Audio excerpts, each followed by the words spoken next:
1979 இயக்குனர் மகேந்திரன் அவர்கள் இயக்கிய உதிரிப்பூக்கள் படத்தில் பேபி அஞ்சு அறிமுகமானார். உதிரிப்பூக்கள் படம் அன்றைய காலத்தில் பல்வேறு சலசலப்புகளை ஏற்படுத்தியதாம். நடிகர் விஜயனை திட்டி தீர்க்காதவர்களே யாரும் இல்லை. இன்றைய காலகட்டத்தில் கூட இப்படத்தை பார்ப்பவர்கள் திட்டத்தான் செய்கிறார்கள். அவன் மனைவிக்கு என்ன குறைச்சல், 2 பிள்ளைகள் என்று ஒழுங்கா வாழ முடியல என்று இப்படத்தை இன்று பார்ப்பவர்களும் சொல்லத்தான் செய்கிறார்கள். அஞ்சுவின் அம்மாவாக நடித்த அஸ்வினி நடிப்பில் காட்டிய அத்தனை அழுத்தம், சோகம், முகத்தில் அந்த கலக்கத்தில் ஆயிரம் கதைகள் நமக்கு சொல்லும் என்பதே உண்மை. கணவன் இல்லாமல் 2 குழந்தைகளை வளர்ப்பது என்பது துன்பத்திலும் துன்பம் என்பதை அப்படம் நமக்கு வலியுறுத்துகிறது. பேபி அஞ்சு நடித்த காட்சிகள் எல்லாமே அவர் போக்கில் போகவிட்டே மகேந்திரன் அவர்கள் ஷாட் எடுத்தாராம். அஞ்சுவிற்கு ஐஸ்கிரீம், சாக்லேட் வாங்கி தந்தே ஷாட்டில் நடிக்க வைத்தார்களாம். அஞ்சு ஒரு பேட்டியில் கூறினார். அதுபோல குழந்தையாக இருந்த அஞ்சுவை அவருடைய பாட்டி தண்ணீரில் விளையாடும் போது, அதிகம் ஐஸ்கிரீம் சாப்பிடும் போதும் திட்டுவாராம். குழந்தைய திட்டாதீங்க என்பாராம் இயக்குனர் மகேந்திரன் அவர்கள். சிறு பிள்ளைகள் எப்படிதான் கேரக்டரை புரிந்து கொண்டு அதற்கு ஏற்றாற்போல் சமத்தாக நடிக்கிறார்களோ என்று நாம் வியக்கும் அளவு அஞ்சு அப்படத்தில் நடித்திருப்பார். அப்பொழுது அஞ்சுவின் வயசு 1.5 வயசு தானாம். எப்பொழுதும் ஷூட்டிங் ஸ்பாட்டில் பால் புட்டியோடு தான் நான் சுத்தி கொண்டு இருப்பேனாம் என்கிறார் அஞ்சு. 6 இருந்து 60 வரை படத்தின் வெற்றி விழா கொண்டாட்டத்தின் போது அஞ்சு துருதுருவென இருந்ததை பார்த்து இயக்குனர் மகேந்திரன் அவர்கள் கேட்க, முதலில் அதை வீட்டில் வேண்டாம் என்று சொல்லிவிட்டார்கள். எனது அத்தை தான் பேசி சம்மதிக்க வைத்தாராம். என்னடி உலகம், இதில் எத்தனை கலகம் என்று பாடிய ஃபடாஃபட் ஜெயலட்சுமி அவர்களின் அண்ணன் மகள்தான் இந்த பேபி அஞ்சு. பிறகு சில படங்களில் நடித்தேன். அழகிய கண்ணே படத்தில் ஆவி புகுந்த குழந்தையாக நடித்தது போன்ற இப்பெருமையெல்லாம் மகேந்திரன் அங்கிளுக்கே சேரும். அதே படத்தில் தோசை சுடுவது போன்ற காட்சிகளில் தோசை சுட சொல்லித்தந்ததும் மகேந்திரன் அங்கிள் தான் என்கிறார் பெருமையாக. மீண்டும் கோகிலா, டார்லிங் டார்லிங் டார்லிங், பூட்டாத மொட்டுக்கள், கர்ஜனை போன்ற படங்களிலும் குழந்தை நட்சத்திரமாக நடித்தவர். கேளடி கண்மணியில் ஹீரோயினா நடித்து பெயர் பெற்றாலும் பெரிய வாய்ப்புகள் தமிழில் இல்லை. பிறகு மலையாள படங்களிலும் ஹீரோயினா நடித்தேன். அபிராமி, புருஷலட்சணம் போன்ற படங்களில் ஹீரோயினா நடித்தாலும் ஹீரோயினா தாக்கு பிடிக்கவும் முடியவில்லை. ஹீரோயின் தோழியாக, சகோதரியாக, பிறகு குணச்சித்திர ரோலிற்கும் வாய்ப்பு கிடைத்தது. ஆனாலும் அவரால் சினிமாவில் வெற்றி பெறவே முடியவில்லை. இவரின் உடலின் எடையும் கூடியது ஒரு காரணமாக இருந்தது. பிறகு காமெடி ரோலிலும் நடித்தார்.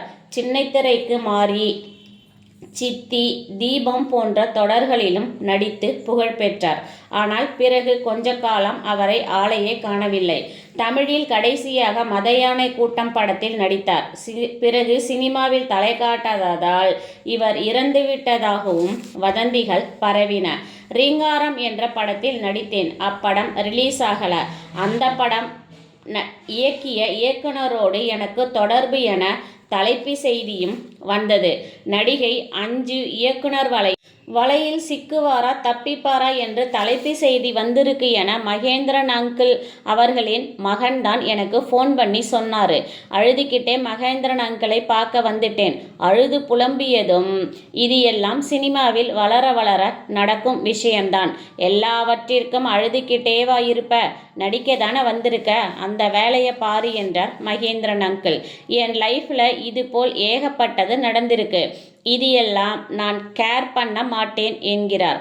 அவருடைய அந்த அட்வைஸ் தான் நான் இன்னும் ஃபாலோ செய்துக்கிட்டே இருக்கிறேன் என்கிறார் நடிகை பேபி அஞ்சு. கேளடி கண்மணி படத்தில் நான் நடித்த போது 6ஆம் வகுப்பு தான் படித்தேன். என்னை பார்த்து பார்த்து கவனித்து கொண்டது எனது பாட்டிதான். என்னுடைய சிறுவயது முதல் உள்ள சினிமா போட்டோக்கள், நான் சீரியலில் நடித்தது, சினிமாவில் நடித்தது, சிறுவயது படங்கள் எல்லாவற்றையும் என் பாட்டிதான் சேகரித்து வைத்திருந்தார். ஆனால் என் பாட்டியோடும் சரி, மகேந்திரன் அங்கிளோடும் சரி, நான் ஒரு போட்டோ கூட எடுத்துக்கல என்பது எனக்கு மிகப்பெரிய வருத்தம்தான் என்கிறார் பேபி அஞ்சு.